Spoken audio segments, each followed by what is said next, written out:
இயேசு கிறிஸ்துவின் தெளிவான சுவிசேஷத்தை பிரசங்கிப்பதற்காக ஊழியர்களை ஆயத்தப்படுத்தவே ஊழிய பள்ளிகள் ஸ்தாபிக்கப்பட்டன. வேதத்தின் சத்தியத்தை கற்றுக் கொடுப்பதற்கும் ஊழியர்கள் தேவன் மீது அசைக்கப்படாத விசுவாசத்தில் வளர்வதற்கும் உரிய முறையில் அவைகள் அமைக்கப்பட்டன. ஆனால் நாளடைவில் ஊழிய பள்ளிகளில் தேவனுடைய வார்த்தைக்கு மேலாக மனிதனுடைய சிந்தனைகள் கலந்துவிட்டதை காண முடிகிறது. தீவிரமான கோட்பாடுகளை மையமாக கொண்ட இறையியல் பாடத்திட்டத்தை தாண்டி உண்மையான வேதத்தின் வார்த்தைக்கு திரும்புவதற்கான நேரம் இது. மேலும் இது நம் இருதயங்களில் நம்பிக்கையையும் நம்முடைய ஆவியில் பலத்தையும் ஊக்குவிக்கிறது. குட் நியூஸ் வேதாகம கல்லூரி மாணவர்களுக்கு நடைமுறை சார்ந்த வகையிலும் எளிதான முறையில் அனைவரும் பெற்றுக்கொள்ளும் வகையிலும் முறையான மற்றும் ஆழமான விளக்கங்களுடைய விரிவுரைகள், மாணவர் செயல்முறை திட்டங்கள், சக மாணவர்கள் மற்றும் பேராசிரியர்களுடன் இருதயபூர்வ ஐக்கியங்களையும் கொண்டு அமைக்கப்பட்டுள்ளது. குட் நியூஸ் வேதாகம கல்லூரியின் எதிர்கால ஊழியர்கள் பாவத்திலும் விரக்தியிலும் சிக்கி தவிப்பவர்களுக்கு இயேசு கிறிஸ்துவின் மெய்யான ஒளியை எவ்வாறு பிரசங்கிக்க வேண்டும் என்பதை சரியாக கற்றுக்கொள்வார்கள் என நம்புகிறோம். இன்றே பதிவு செய்யுங்கள். நீங்கள் எங்கிருந்தாலும் கிறிஸ்துவின் ஊழியராகுங்கள்.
여러분 안녕하십니까? எல்லாருக்கும் வணக்கம். 함께 자리 같이 못했지만 온라인으로 이렇게 대면할 수 너무 감사합니다. நம்மால் நேரடியாக ஒன்று சேர்ந்து இருக்க முடியாவிட்டாலும் ஆன்லைன் மூலமாக உங்களை சந்திப்பதில் மகிழ்ச்சி அடைகிறேன். 정말 이번 이런 좋은 이 방송 장치가 없었으면 얼마나 우리가 슬플 뻔했겠습니까? இது போன்ற பிராட்காஸ்டிங் வசதி நமக்கு இல்லாதிருந்தால் நாம் சோகமாக இருந்திருப்போம். 하나님께서 이렇게 좋은 장비를 가지고 우리가 서로 멀리 떨어져 있어도 같이 한 자리 없지만 대화할 수 너무 감사합니다. ஆனால் இது போன்ற சாதனங்கள் மூலமாக நாம் தூரமாக இருந்தாலும் உங்களுடன் சேர்ந்து இடைப்படுவதில் நான் நன்றி செலுத்துகிறேன். 오늘 요한복음 8장에 있는 말씀을 읽겠습니다. இன்றைக்கு நாம் யோவான் 8ஆம் அதிகாரத்திலிருந்து பார்ப்போம். 8장 1절부터입니다. யோவான் 8ஆம் அதிகாரம் 1ஆம் வசனத்திலிருந்து. 요한복음 8장을 찾으셨으면 제가 읽겠습니다. நீங்கள் யோவான் 8ஆம் அதிகாரத்தை எடுத்துவிட்டால் நான் வாசிக்கிறேன். 예수는 감난산으로 가시다.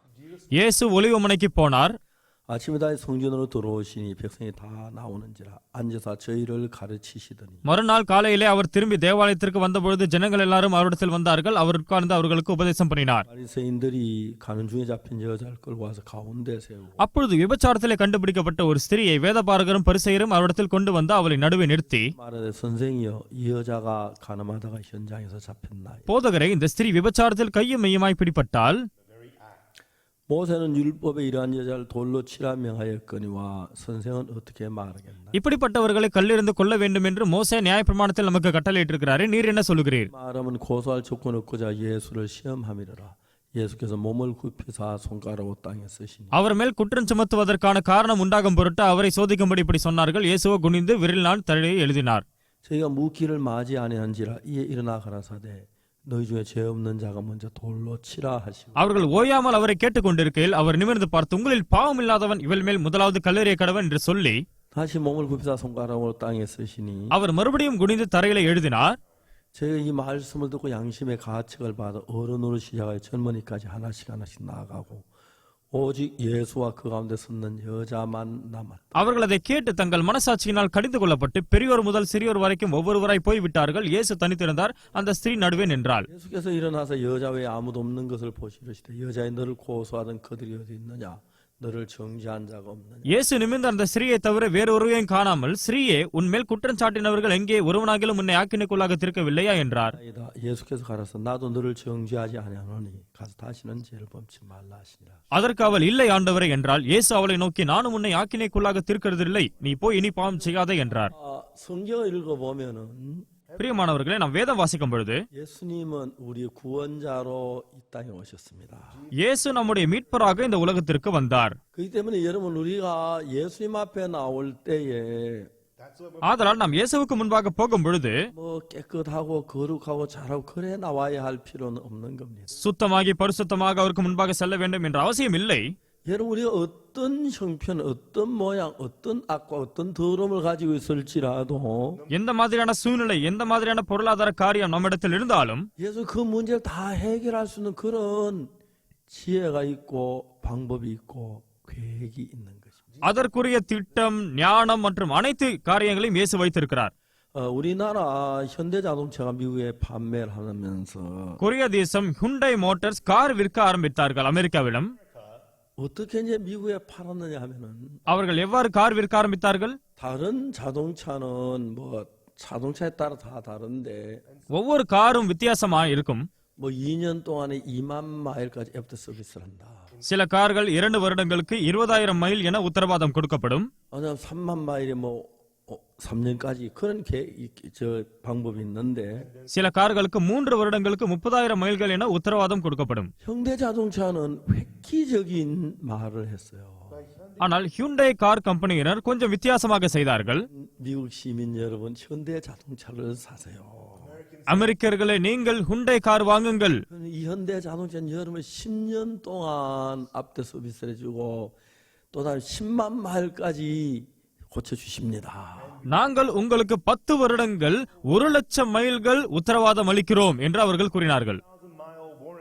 근데 여러분 미국에는 인건비가 비싸서 자동차 수리하면 부속값도 비싸지만 인건비에서 굉장히 수리비가 많이 들어가요. ஆனால் அமெரிக்காவில் அந்த கார்களுடைய ஒவ்வொரு பகுதிகளையும் விட அந்த கார்களை சரி செய்யும் அந்த லேபர் கட்டணம் அதிகம். 그 일을 미국에 판매하기 전에 많은 계획들을 했대요. ஆனால் அதை அமெரிக்காவில் செயல்படுத்துவதற்கு முன்பாக ஹியூண்டை மோட்டார்ஸ் அவர்கள் பல திட்டங்களை தீட்டினார்கள். 자동차 그 정몽구라는 분이 계시는데 ஹியூண்டை மோட்டார்ஸில் ஜங் மொங்கு என்பவர் இருந்தார். 현대를 전부 다 이끌어가고 있어요. அவர்தான் அந்த ஹியூண்டை மோட்டார்ஸினுடைய தலைவர். 자, 고장 없는 차를 만들자. பிரேக் டவுன் ஆகாத காரை நாம் உருவாக்கலாம். 그게 말이 됩니까? ஏய், என்ன அர்த்தம் இருக்கிறது இதில்? 고장 없는 차가 어디 있어요? எந்த கார் பிரேக் டவுன் ஆகாது? 말이 안 돼요. இது முட்டாள்தனம். 예. 세상에는 말이 안 되는 말이 많습니다. ஆமாம், இந்த உலகத்தில் இது முட்டாள்தனமாக தான் தெரியும். 말이 안 되는 거지만 말이 되게 하는 경우가 많습니다. இது முட்டாள்தனமாக இருந்தாலும் நாம் இதை செயல்படுத்துவோம். 제가 이거 정확한지 모르지만 이야기를 들었는데 இதை குறித்து எனக்கு தெளிவாக தெரியாது, ஆனால் கேள்விப்பட்டிருக்கிறேன். 차에서 무슨 일을 했느냐 하면은 ஹியூண்டை மோட்டார்ஸ் அவர்கள் என்ன செய்தார்கள் என்றால், 부품 가운데 제일 많이 나가는 부품이 팔리는 부품이 어떤 걸 그걸 조사하겠습니다. எந்த காரினுடைய பகுதி அதிகமாக விற்கப்படுகிறது என்று அவர்கள் ஆராய்ந்தார்கள். 자동차 어떤 부품이 고장 나면 그걸 가지고 새 부품을 사. ஏனென்றால் ஒரு காரின் பகுதி சரியாக இயங்காவிட்டால் அதை புதிதாக வாங்குவார்கள். 그래 그 부품 판매 파트에 가면은 அவர்கள் அதை ஆராய்ந்த பொழுது 금방 컴퓨터 넣어보면 제일 많이 팔리는 부품이 뭔지 கணினியில் சீக்கிரமாக தேடி எது அதிகமாக விற்கப்படுகிறது என்று கூற முடியும். 1번, 2번, 3번 다 쭉 해서 부품 많이 팔리는 부품을 이제 가져왔습니다. ஆதலால் எது அதிகமாக விற்கப்படுகிறதோ அதன் மேல் கவனம் செலுத்தி அதை அவர்கள் வாங்கினார்கள். 제일 많이 부품이 팔린다는 건 அந்த பகுதி அதிகமாக விற்கப்படுகிறது என்றால் 아니 고장이 난다는 이야기죠. அந்த பகுதி அதிகமாக உடைந்து போகும் என்ற அர்த்தம். 이게 왜 이 부품은 고장이 많이 나지? ஏன் இந்த காரியங்கள் அதிகமாக உடைந்து போகிறது? 연구에 가기 시작했습니다. அதை தான் அவர்கள் பார்க்க ஆரம்பித்தார்கள். 처음에 우리가 볼 때 고장 없는 자동차 말도 안 되는 소리죠.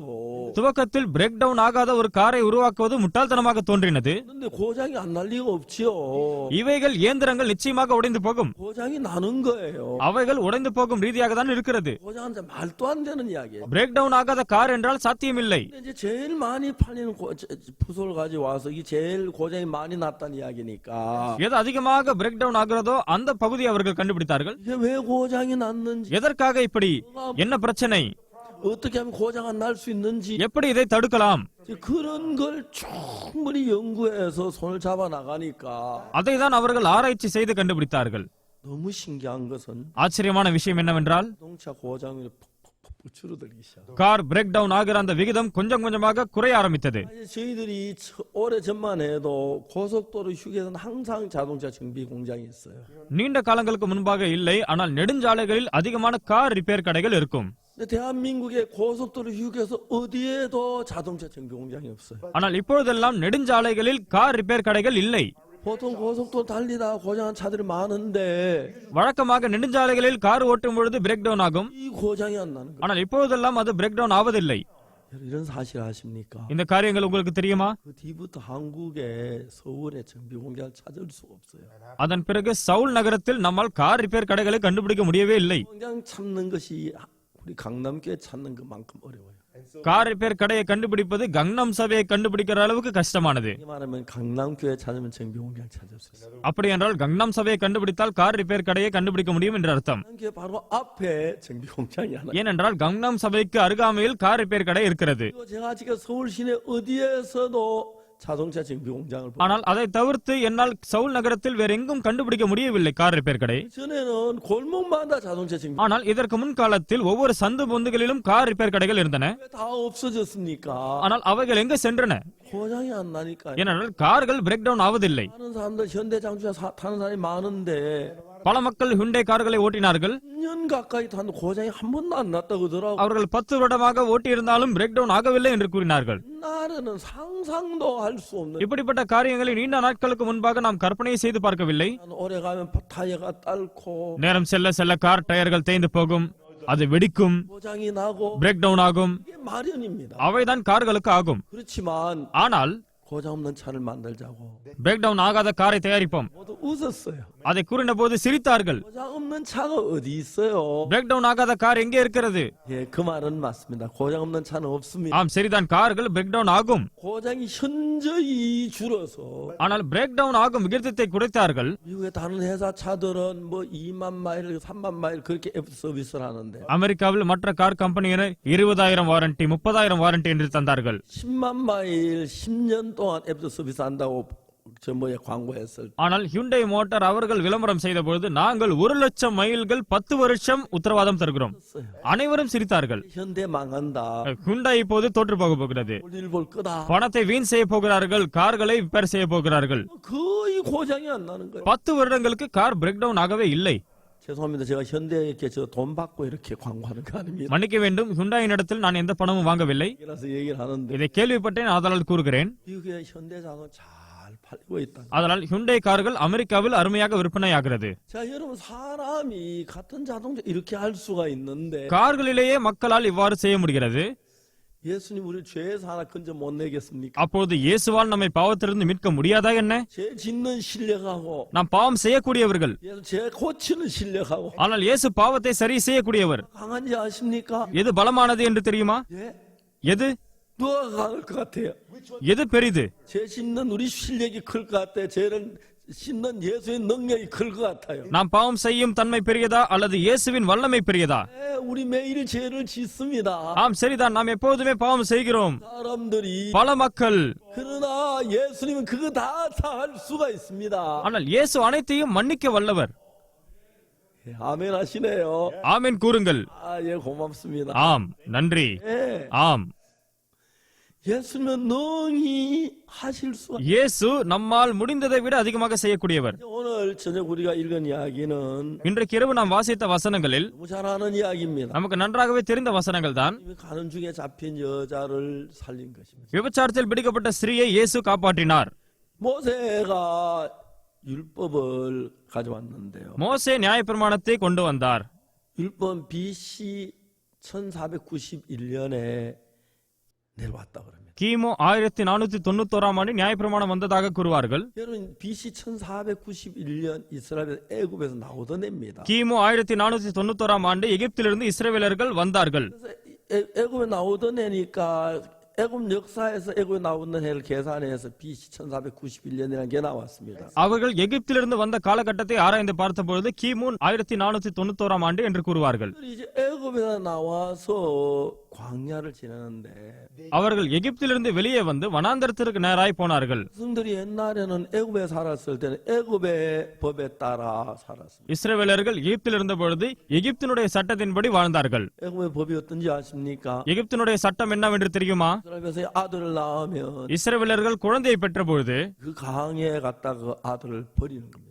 ஆண் குழந்தை பிறந்தால் எகிப்தியர் அதை நைல் நதியில் எறிந்து விடுவார்கள். 이제 경찰들이 이스라엘 집에 샅샅이 뒤지면서 காவலர்கள் வந்து இஸ்ரவேலுடைய வீட்டில் சோதனை பார்ப்பார்கள். 난 아기가 아들인지 딸인지 그걸 구합니다. குழந்தை பிறந்திருந்தால் ஆனா பெண்ணா என்று சரி பார்ப்பார்கள். 그냥 전 상상을 해봤습니다. நான் கற்பனை செய்து பார்த்திருந்தேன். 경찰이 막 문을 두드립니다. காவலர்கள் கதவை தட்டுவார்கள். 아기를 안고 막 뒤분을 숨어서 막 도망을 갑니다. அந்த பெண் குழந்தையை பிடித்துக் கொண்டு ஓடிவிடுவாள். 또 울지요. குழந்தை அழுவும். 경찰한테 이제 들킵니다. காவலர்கள் அவளை பிடித்து 막 따라옵니다. அவளை துன்புறுத்தி, 우리 애기 안 돼요, 안 돼. இல்லை இல்லை என்னுடைய குழந்தையை விடுங்கள். 아기 뒷다리도 끝에 쫙 하면 끌고 갑니다. அந்த குழந்தையினுடைய காலை பிடித்து அப்படி இழுப்பார்கள். 그걸 들고 이제 아기를 잡고 나일 강으로 갑니다. அவர்கள் குழந்தையை நைல் நதிக்கு கொண்டு போவார்கள். 막 울면서 뒤를 따라갑니다. தாயார் அழுது கொண்டே பின்பற்றி போவாள். 날강에 던집니다. அதன் பிறகு காவலர்கள் 속으로 막 엄마가 물속으로 아기를 건지러 갑니다. காவலர்கள் அதை நதியில் தூக்கி எறிவார்கள். 여보 위험해 여보. பெண் தண்ணீரில் குதிக்கும் பொழுது இல்லை போகாதே என்று கணவர் கூறுவார். 너무 비참해져. மிக மிக பரிதாபத்திற்குரிய நிகழ்வு. 그런 일들이 매일 나일강에서 அந்த மாதிரியான காரியங்கள் ஒவ்வொரு நாளும் அந்த நதி எண்டையில் நடந்தது. 10달 동안 뱃속에 키운 아기를 강물에 버리고 9 மாதமாக வயிற்றில் சுமந்து பெற்ற அந்த குழந்தை 아니 좋을 리가 없습니다. தாயார் மிகவும் கதறுவாள். 울고 울었습니다. அவள் அழுவாள் குமுறுவாள். 편히 위로합니다. கணவர் வந்து ஆறுதல் சொல்லுவார். 여보 우리는 참아야 돼. வேற வழி இல்லை, விட்டுவிடு. 진짜로 이래서 안 돼. அந்த குழந்தையை மறந்து விடு. 당신까지 죽어. நீ உன்னையே கொலை செய்து கொள்ளக்கூடாது. 힘을 내. இல்லை, விட்டுவிடு, போதும். 여보, அழுவாதே. 우리 애기 아무리 잊으려도 잊을 수가 없어. 어떻게 우리 애기를 잊어? 안 돼, 아가야. எப்படி நான் என்னுடைய குழந்தையை மறக்க முடியும்? எப்படி என்னால் முடியும்? என்னுடைய குழந்தை போகிறது. 역사가 매일매일 나를 강에서 이루어졌습니다. இந்த மாதிரியான பரிதாபத்திற்குரிய காரியம் ஒவ்வொரு நாளும் அந்த நதிக்கரையண்டலில் நடக்கும். 슬픕니까? எவ்வளவு சோகமாக இருந்திருப்பார்கள், எவ்வளவு சோகமாக இருந்திருப்பார்கள். 그들이 애굽에서 나올 때 எகிப்திலிருந்து வந்த பொழுது 애굽 그 법에서 해방을 받는 거예요. அவர்கள் எகிப்தினுடைய அந்த சட்டத்திலிருந்து விடுதலை பெற்றார்கள். 그들이 애굽에 나올 때에 바로왕이 세운 그 법에서 해방을 받는 எகிப்திலிருந்து வந்த பொழுது அந்த பார்வோனுடைய கட்டளையிலிருந்து விடுதலை பெற்றார்கள். 그들이 이제 홍해를 건너서 광야를 지나 약속의 땅 가나안 복지를 향해 가고 있습니다. இப்போது அவர்கள் செங்கடலை கடந்து வனாந்தரத்தை தாண்டி வாக்குத்தத்தம் பண்ணப்பட்ட கானான் தேசத்திற்கு போகிறார்கள். 우리는 너무 행운이었었어요. மனைவி கணவரை பார்த்து நாம் மிகவும் அதிர்ஷ்டசாலிகள். 2달 만에 일찍 낳았더라면 날강에 던져버려야 하는데 நம்முடைய குழந்தையை நாம் 2 மாதங்களுக்கு முன்பாக பெற்றிருந்தால் அவர்கள் இதையும் கொண்டிருப்பார்கள். 애굽의 법에서 벗어났어. ஆனால் நாம் எகிப்தினுடைய கட்டளையிலிருந்து விடுதலை ஆயிருக்கிறோம். நாம் இப்போது மகனை பெற்றிருக்கிறோம். 된다. அவனை இவர்களால் அந்த நதியில் எறிய முடியாது.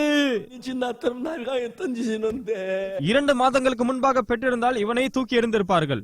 역사가 이스라엘 백성들에게 있었습니다. இஸ்ரவேலர்களுக்கு இப்படிப்பட்ட வரலாறு இருந்திருக்கும். 그들은 이제 애굽의 법에서 இப்பொழுது எகிப்தினுடைய பிரமாணத்திலிருந்து அவர்கள் விடுதலையாயிருக்கிறார்கள். 그들은 애굽의 법하고 아무 상관이 없어. அவர்களுக்கும் எகிப்தினுடைய சட்டத்திற்கும் எந்த சம்பந்தமும் இல்லை. 이집트에서 나와서 시나이 반도란 반도에 왔어. எகிப்திலிருந்து அவர்கள் சீனாய் மலை அண்டையில் வந்து சேர்ந்தார்கள். 여러분 그 이스라엘이 이제 그 이디오피아에 쭉 있고 எத்தியோப்பியா தேசம் இருக்கிறது. 자세히 제가 설명을 못 하겠는데 என்னால் மிக தெளிவாக கூற முடியாது. 이제 거기 이집트 나일강이 있는데 எகிப்தில் நைல் நதி இருக்கிறது. 나일강에는 물이 흘러 내려오는데 저 아프리카에서 물이 쭉 흘러내립니다. 북으로 흐릅니다. ஆதலால் நைல் நதியில் ஓடும் தண்ணீர் ஆப்பிரிக்காவிலிருந்து வருகிறது. அந்த ஆறு வடக்கு பக்கமாக போகிறது. 호척토라고 하는 그 태척토라고 하는 흙이 강물에 같이 쓸려 내려옵니다. அந்த நைல் நதி ஒரு விதமான வண்டல் மண்ணை கொண்டு அடித்துக் கொண்டு வருகிறது. 이제 모래는 그 알갱이가 굵고 하기 때문에 금방 물에 가라앉는데 அந்த மண் பகுதி மிக பெரிதாக இருந்தால் அது தண்ணீருக்கு அடியில் தங்கிவிடும். 토는 거의 그 뭡니까 물에 타서 아주 가루가 미세해서 떠내려서 내려옵니다. ஆனால் வண்டல் மண் மிக சிறிதாக இருக்கிறதுனால் அது அப்படி மிதந்து கொண்டே வரும்.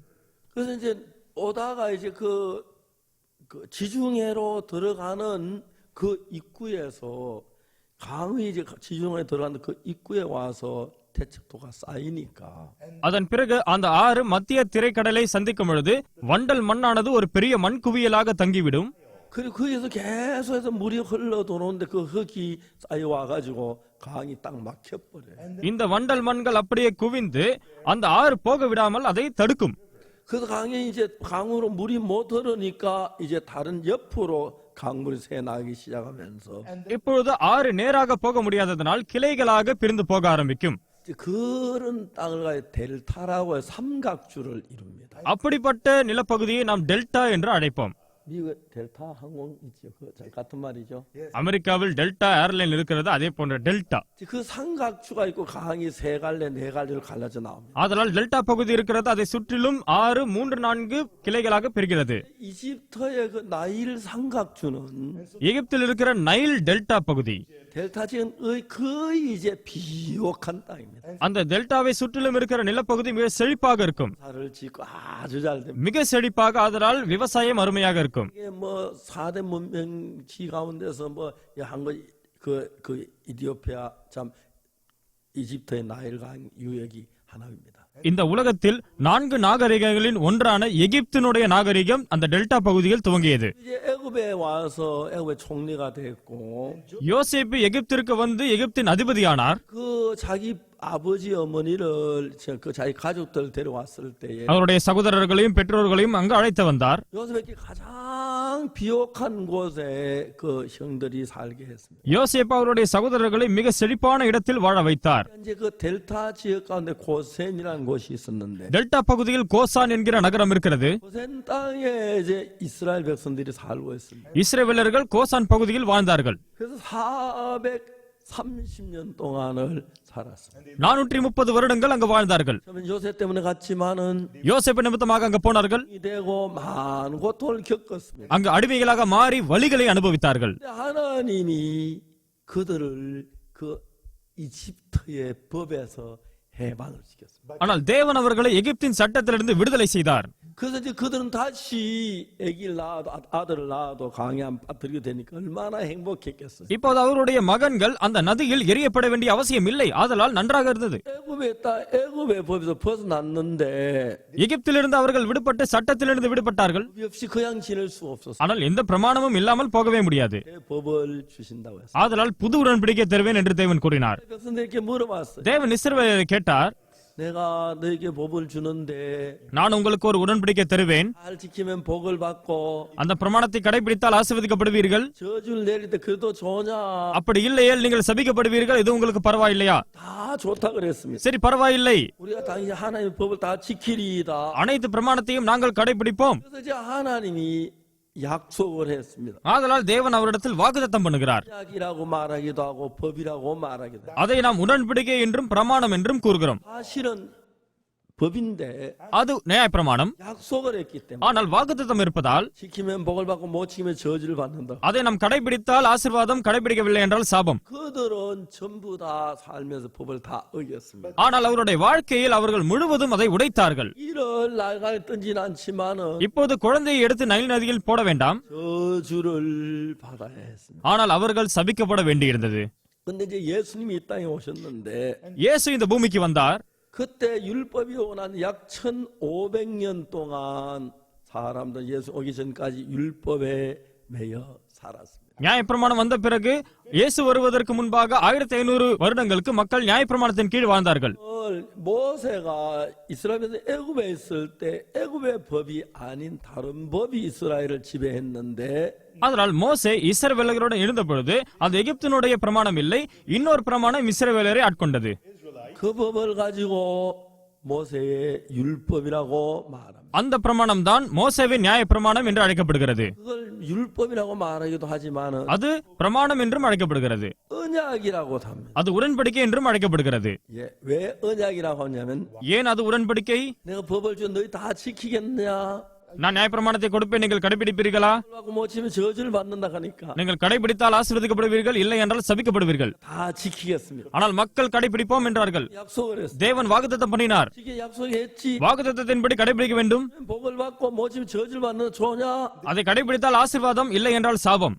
약속을 했습니다. ஆனால் அவர்கள் நிச்சயமாக என்று வாக்கு பண்ணினார்கள். 그때부터 이스라엘 백성의 죄를 그 법을 어기기 시작했어요. ஆனால் அந்த நேரத்திலிருந்து இஸ்ரவேலர்கள் அதை மீற துவங்கினார்கள். 어길 때마다 저주를 받았습니다. அதை மீறினதால் அவர்கள் சபிக்கப்பட்டார்கள். 모세 시내산에서 그 십계명 2개 돌판 들고 내려오는데 மோசே அந்த கற்பலகைகளில் நியாயப்பிரமாணத்தோடு வந்தார் கீழே. 모세가 산에 올라온 지 오래됐는데 소식이 없으니까 ஆனால் மலைகளின் கீழ் இருந்த மக்கள் மோசே மலைகளுக்கு மேல் இருந்ததால் மோசேவை கேட்க முடியவில்லை. 죽은 줄 알고 이제 우리를 누가 인도하지?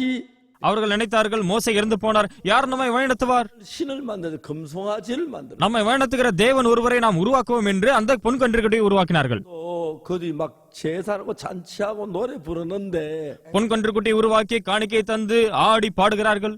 모세가 십계명 돌판을 가졌어요. மோசே இப்போது பிரமாணங்களோடு வருகிறார். 깨뜨려버렸어요. அவர் அவைகளை கீழே போட்டு உடைக்கிறார். 이 죄를 짓는 무리들이 이 법이 있으면 다 죽을 것 같아. ஏனென்றால் இவர்கள் பாவம் செய்கிறார்கள், நியாயப்பிரமாணம் இருந்தால் மறுத்து விடுவார்கள். 그날 금송아지 만든 죄 때문에 அந்த நாளில் அந்த பொன் கன்றுக்குட்டி உருவாக்கின பாவத்தினால் 명이 죽임을 당합니다. 3000 மக்கள் மரித்து போனார்கள். 그래서 하나님은 이스라엘 백성의 죄를 약속했기 때문에 지어서 저주를 받아야 하는데 ஆதலால் தேவன் இஸ்ரவேலரோடு வாக்குத்தத்தம் பண்ணினார், ஆனால் பாவம் செய்தார்கள், சபிக்கப்பட்டார்கள். 방법을 하나 제시했어요. தேவன் அவரிடத்தில் அந்த பாவத்தை எப்படி கழுவுவது என்ற வழி காண்பித்தார். 죄를 지은 걸 깨닫고 죄를 사함받기를 원하는 사람, யாரிடத்தில் பாவம் இருக்கிறது என்று உணர்ந்திருக்கிறார்களோ பாவ மன்னிப்பை பெற்றுக்கொள்ள வேண்டும் என்றால் 없는 암염소를 끌고 와라. அவன் பழுதற்ற ஒரு பெண் ஆட்டுக்குட்டியை கொண்டு வர வேண்டும். 머리에 안수하고 அவனுடைய தலைமையில் கை வைத்து 염소를 잡아 죽이면 அந்த ஆட்டுக்குட்டியை கொலை செய்து 이제 그 피를 가지고 죄를 기로 번제단 뿔에 바른 죄가 다 사해진다. அந்த ரத்தத்தை எடுத்து பலிபீடத்தின் கொம்புகள் மேல் பூசும் பொழுது பாவம் கழுவப்படுகிறது. 근데 그들은 죄를 지을 때마다 암염소나 암양을 잡아서 제사도 죽여도 피를 흘리게. ஒவ்வொரு தடவையும் பாவம் செய்யும் பொழுது பெண் ஆட்டுக்குட்டியை கொண்டு வந்தார்கள். அதை கொலை செய்து அதனுடைய ரத்தத்தின் மூலமாக மன்னிப்பு உண்டானது. 하나의 교훈으로 보여줬는데 இது அவர்களுக்கு ஒரு பாடத்தை கற்பித்தது.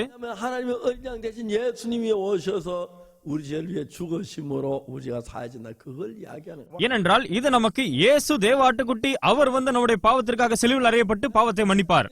좀 더 재미있게 풀어가기 위해서 ஆனால் இதை மிக சுவாரஸ்யமான வழியில் நமக்கு விவரிப்பதற்காக 8장을 잠깐만 찾아보면 좋겠습니다. நாம் ரோமர் 8ஆம் அதிகாரத்தை திறந்து பார்ப்போம். 로마서 8장 1절 2절을 읽겠습니다. ரோமர் 8ஆம் அதிகாரம் 1 மற்றும் 2ஆம் வசனங்களை வாசிப்போம். 로마서 8장 1절에 뭐라고 기록됐냐면 ரோமர் 8ஆம் அதிகாரம் 1ஆம் வசனத்தில் என்ன கூறுகிறது? 그러므로 이제 그리스도 예수 안에 있는 자에게 결코 정죄함이 없나니. ஆனபடியால் கிறிஸ்து இயேசுவுக்கு உட்பட்டவர்களாய் இருந்து மாம்சத்தின்படி நடவாமல் ஆவியின்படி நடக்கிறவர்களுக்கு ஆக்கினை தீர்ப்பு இல்லை. 그래서 우리 아들이 아주 어릴 때 என்னுடைய மகன் சிறுவனாக இருந்த பொழுது 아빠 질문이 있어요. அப்பா எனக்கு ஒரு கேள்வி இருக்கிறது. 그래서 뭔데? என்ன கேள்விப்பா சொல்லு. 아빠 코 중에 제일 큰 코는 무슨 코예요? அப்பா எல்லா மூக்குகளிலும் எது மிக பெரிய மூக்கு? 이놈이 코 중에 제일 큰 건 코끼리 코지. நான் கூறினேன் யானைக்கு தான் பெரிய மூக்கு இருக்கிறது. 아빠 틀렸어요. அவர் கூறினார் இல்லை தவறு. 뭔데? அது என்ன? 멕시코예요. அது மெக்சிகோ. கோ என்றால் மூக்கு என்று கொரியன் மொழியில் அர்த்தம். 멕시코 큰 코 다쳤어요. 지진이 일어나서. மெக்சிகோ பெரிய விதத்தில் பாதிக்கப்பட்டிருக்கிறது. பெரிய பூமி எதிர்ச்சி வந்தது. 내가 물었어요. நான் கேட்டேன் 코 중에 제일 큰 코는 멕시코인데 கோவிலேயே பெரிய கோ மெக்சிகோவா? 코 중에 제일 좋은 코 무슨 코냐 아니? ஆனால் எல்லா கோவிலும் சிறந்த கோ இது என்று தெரியுமா? 아들이 몰랐어요. என்னுடைய மகனுக்கு தெரியவில்லை. 아빠가 이겼어요. ஆதலால் நான் ஜெயித்தேன். 결코 정죄함이 없는 코. எந்த ஆக்கினை தீர்ப்பும் இல்லை என்கிற கோ. 맞아요? சரிதானே? 저 아들하고 농담할 때도 성경 가지고 해요. என்னுடைய மகனிடத்தில் வேடிக்கையாக கூறினாலும் நான் வேதத்தை பயன்படுத்துகிறேன். 자 이제 하나님이 அதனால் தேவன் 하나님 만드는 백성 이스라엘이 죄를 지었습니다. இஸ்ரவேலர்கள் அதாவது தேவனுடைய மக்கள் பாவம் செய்தார்கள். 멸망을 당하게 된 거예요. அவர்கள் அனைவரும் அழிவை பெற்றுக் கொள்ள வேண்டும். 왜냐하면 율법을 가지고 약속을 했기 때문에 율법 어기면 저주를 받아야 하는데 ஏனென்றால் அவர்கள் நியாயப்பிரமாணத்தோடு வாக்குத்தத்தம் பண்ணினார்கள், ஆனால் மீறினார்கள், சபிக்கப்பட வேண்டும். 한 사람도 다 저주를 받고 멸망을 받아요. ஆதலால் யாராலும் நியாயப்பிரமாணத்தை சரியாக கடைபிடிக்க முடியவில்லை, அனைவரும் சபிக்கப்படவே வேண்டும். 이제 하나님은 무슨 일을 하셨냐면 ஆதலால் தேவன் என்ன செய்தார்? 우리 인간을 사랑하셨습니다. அவர் மனிதராக நம்மை நேசித்தார். 그래서 어떤 것을 만들었냐면은 ஆதலால் தேவன் எதை செய்தார்? 새 언약, புது உடன்படிக்கை, 새 법을 만들기로 했어요. புதிய பிரமாணத்தை உருவாக்குவதற்கு தீர்மானித்தார். 그걸 잘 몰랐어요. அது எனக்கு தெரியாமல் இருந்தது. 대부분 사람들은 성경을 읽을 때 பல மக்கள் வேதத்தை வாசிக்கும் பொழுது 몇몇 가지 한 부분적으로 알고 있기 때문에 문제가 되는데 அவர்கள் சில பகுதிகளை மாத்திரமே தெரிந்து வைத்திருப்பதால் தான் பிரச்சனை. 성경을 읽을 때 처음부터 모든 걸 읽기 위해서 창세를 계속 읽어 내려갔어요. நான் வேதத்தை முழுமையாக வாசிப்பதற்காக ஆதியாகமம் முதல் வெளிப்படுத்தல் வரை வாசித்திருந்தேன். 한 번 읽고 ஒரு முறை வாசித்தேன், 2 முறை, 10번 읽고 10 முறை முழுமையாக, 10번 읽고 20 முறை, 1번 읽고 30 முறை முழுமையாக, 40 முறை முழுமையாக, 한 30번을 신구약을 읽어 보니까 30 முறை 윤곽이 조금씩 보여지더라. வேதத்தை முழுமையாக 30 தடவை நான் வாசித்த பிறகு வேதத்தினுடைய அமைப்பை நான் பார்த்தேன். 40번을 읽고 40 முறை முழுமையாக, 50 முறை முழுமையாக, 60 தடவை, 70번 읽어 나가는 동안에 70 தடவை முழுமையாக நான் தொடர்ந்து வாசித்த பொழுது 너무너무 신기한 것은 மிகவும் ஆச்சரியமான விஷயம் என்னவென்றால் 하나님께서 우리 하신 죄만 우리를 구원할 명확한 계획을 தேவன் நம்மை பாவத்திலிருந்து மீட்கக்கூடிய அருமையான திட்டத்தை தீட்டி வைத்துள்ளார். 그래서 여러분 성경은 창세기부터 ஆதலால் வேதாகமம் ஆதியாகமம் முதல் 계속해서 예수님이 오실 걸 예언을 했어요. தொடர்ந்து இயேசு கிறிஸ்துவின் வருகையை குறித்து தீர்க்க தரிசனமாக சொல்லுகிறது. 예수님이 오시면 ஏனென்றால் இயேசு வந்தால் 우리 죄를 사도록 했어요. அவர் நம்முடைய பாவத்தை மன்னித்து விடுவார். 하나님은 십계명 율법 말고 ஆதலால் தேவன் நமக்கு 10 கட்டளைகளை மாத்திரமல்ல, 우리가 십계명 율법은 뭐냐면은 அந்த நியாய பிரமாணமான 10 கட்டளைகள் என்ன? 지키면 복을 받고 못 지키면 저주를 받는데 அதை நாம் கடைபிடித்தால் ஆசீர்வாதம், கடைபிடிக்கவில்லை என்றால் சாபம். 율법을 다 지키는 한 사람 우리는 다 저주를 받아야 하는 거. ஆனால் ஒருவரால் கூட அதை பரிபூர்ணமாக கடைபிடிக்க முடியவில்லை, ஆதலால் சபிக்கப்படத்தான் வேண்டும். 어겼는데 저주를 받아야 하는데 மக்களாகிய நாம் நியாய பிரமாணத்தை உடைத்து சாபத்தை பெற்றுக்கொள்ள வேண்டும். 했을 때는 아들로만 날강에 빠뜨리지만은 இஸ்ரவேல் ஜனங்கள் எகிப்தில் இருந்த பொழுது அந்த குழந்தைகளை நைல் நதியில் தூக்கி எறிய வேண்டும். 나온 뒤에는 애굽법의 적용을 안 받아도 되니까 ஆனால் அவர்கள் எகிப்திலிருந்து வந்த பிறகு எகிப்தினுடைய சட்டத்தின் கீழ் அவர்கள் இல்லை. 나도 날강에 안 던져도 되는 거예요. இப்போது அவர்களுக்கு மகன் பிறந்தால் அவர்கள் நதியில் தூக்கி எறிய வேண்டிய அவசியம் இல்லை. 애굽의 법에서 해방이 돼 அவர்கள் எகிப்தினுடைய பிரமாணத்திலிருந்து விடுபட்டு 새로운 법이 하나의 율법이 온 거예요. தேவன் அவருக்கு புது பிரமாணத்தை கொடுத்தார். 제 일은 내 앞에 단신을 두지 마라.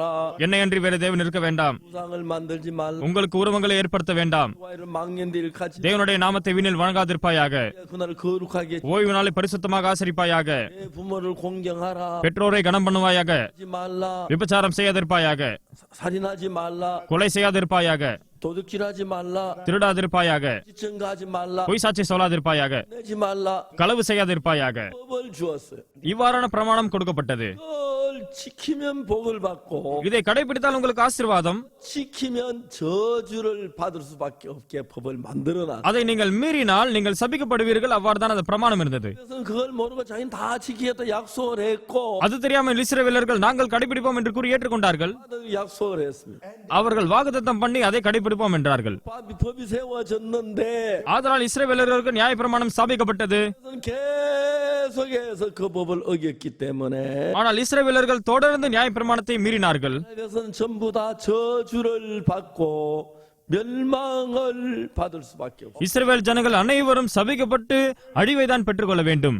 그래서 이제 하나님은 이스라엘 백성들을 사랑할 모든 인간을 사랑했어요. ஆனால் தேவன் இஸ்ரவேல் ஜனங்களை நேசித்தார் மற்றும் அனைத்து மனித குலத்தையும் நேசித்தார். 율법 아래 있는 사람들은 율법은 하나님 지키면 복을 받고 못 지키면 저주, 다 저주를 받아야 하는 거예요. மக்கள் நியாய பிரமாணத்தின் கீழ் கடைபிடித்தால் ஆசீர்வாதம், இல்லை என்றால் சாபம். ஆனால் அனைவரும் கடைபிடிக்கவில்லை, ஆதலால் சாபிக்கத்தான் பட வேண்டும். 하나님이 무슨 일을 했냐면은 ஆதலால் தேவன் என்ன செய்தார்? 율법은 우리가 죄를 지키면 율법 지키면 복을 받고 못 지키면 저주를 받는. நியாய பிரமாணத்தை நீங்கள் கடைபிடித்தால் ஆசீர்வாதம், இல்லை என்றால் சாபம். 하나님이 새로운 법을 새로운 약속을 만들기로 했어요. தேவன் புது பிரமாணத்தையும் புது உடன்படிக்கையும் ஏற்படுத்த தீர்மானித்தார். 어떤 법이냐면은 புது பிரமாணம் என்றால் என்ன? 여러분 우리 죄를 사는 것을 길을 만든 새 법이었어요. புதிய பிரமாணம் நம்முடைய பாவம் மன்னிக்கப்படுதலின் வழி. 여러분 우리가 그래서 오늘 저녁에는 요한복음 8장을 이제 읽었는데 그 다음에 하나 읽을 거는 ஆதலால் தான் இன்று இரவு நாம் யோவான் 8ஆம் அதிகாரத்தை வாசித்திருக்கிறோம். ஆனால் இன்னொரு விஷயத்தையும் வாசிக்கலாம். 이야 31장 31절부터 읽어보면 좋습니다. பழைய ஏற்பாட்டில் எரேமியா 31ஆம் அதிகாரம் 31ஆம் வசனத்தில் நாம் பார்க்கலாம். 자, 예레미야 31장 31절에 எரேமியா 31ஆம் அதிகாரம் 31ஆம் வசனம், 나 여호와가 말하노라 보라 날이 이르니 내가 이스라엘 집과 유다 집에 새 언약을 세우리라. இதோ நாட்கள் வரும் என்று கர்த்தர் சொல்லுகிறார், அப்பொழுது இஸ்ரவேல் குடும்பத்தோடும் யூதா குடும்பத்தோடும் புது உடன்படிக்கை பண்ணுவேன்.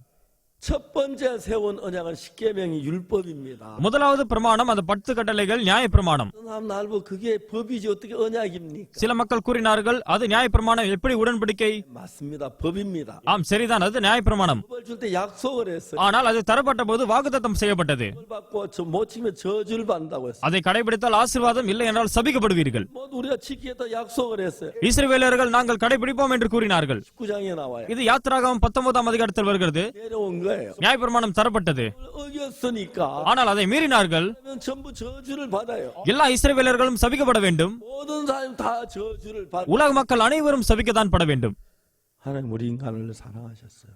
ஆனால் தேவன் நம்மை நேசித்திருக்கிறார். 요즘 하는 거 원치 않으셨어요. அவர் நாம் சபிக்கப்பட விரும்பவில்லை. 어떻게 하셨냐면 ஆதலால் தேவன் என்ன செய்தார்? 하나님 내가 새 법을 만들겠다. தேவன் நான் புதிய பிரமாணத்தை உருவாக்குவேன் என்று கூறினார். 이해가십니까?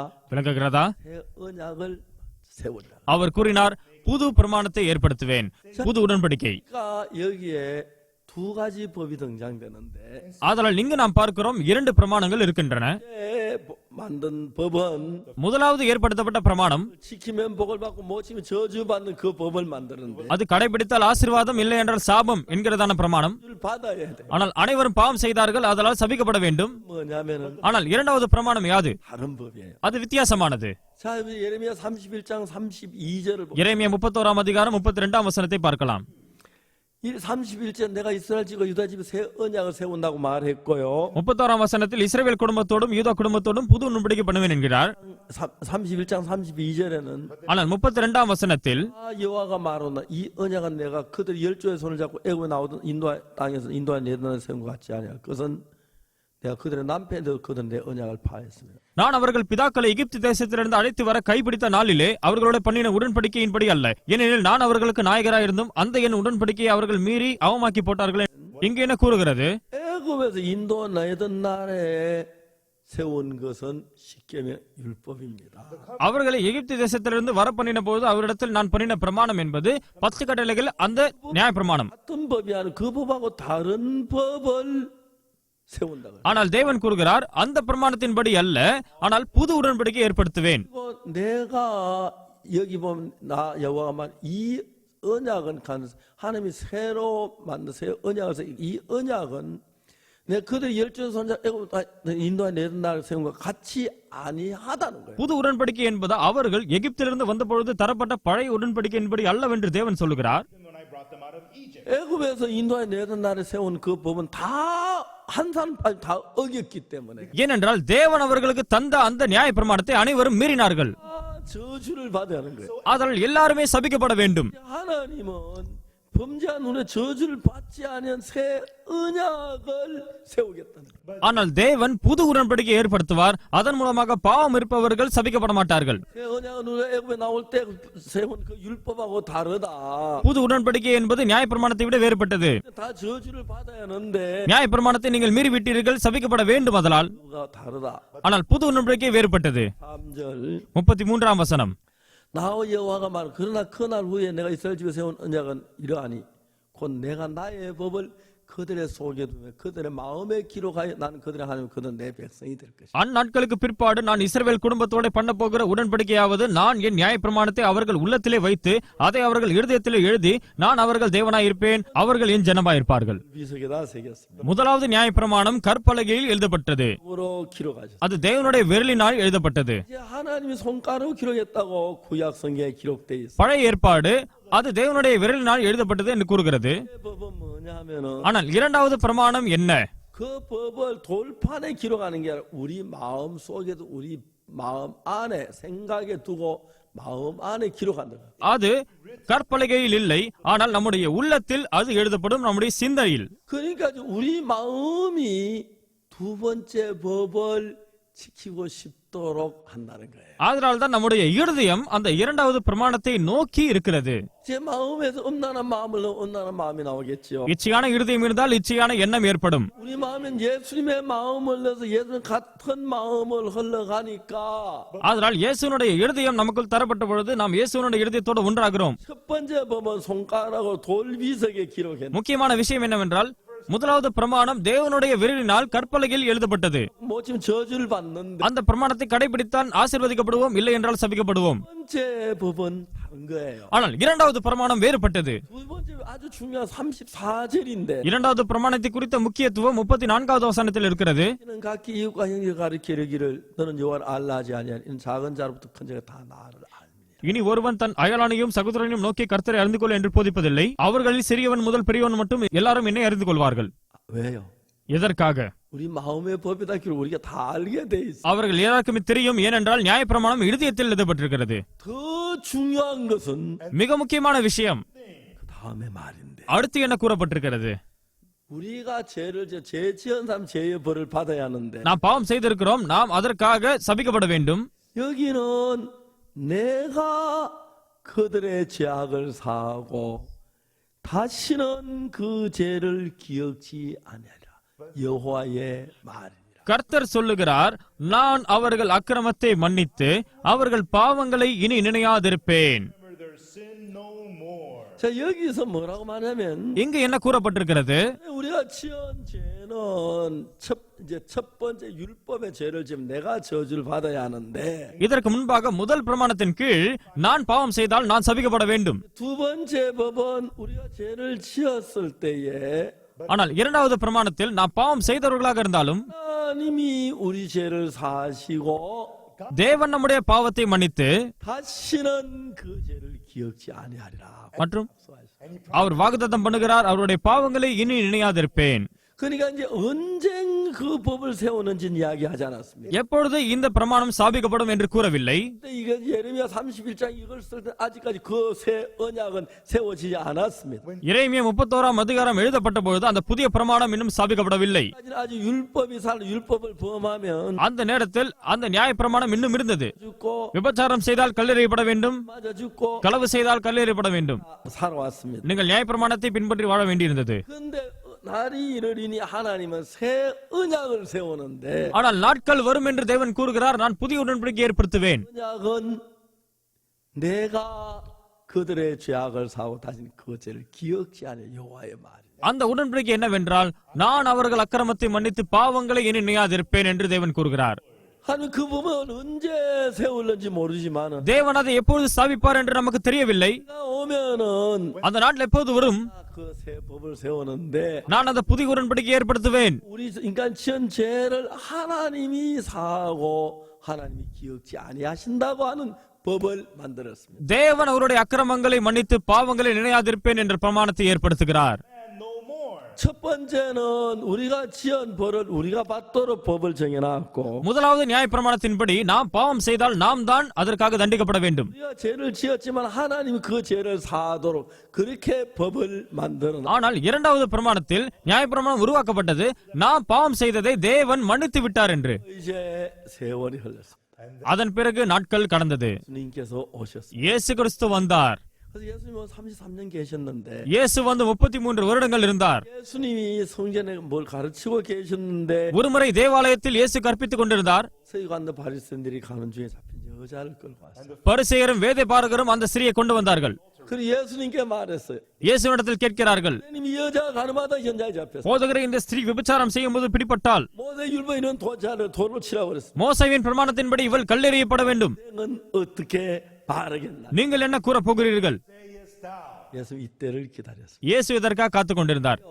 ஏன்?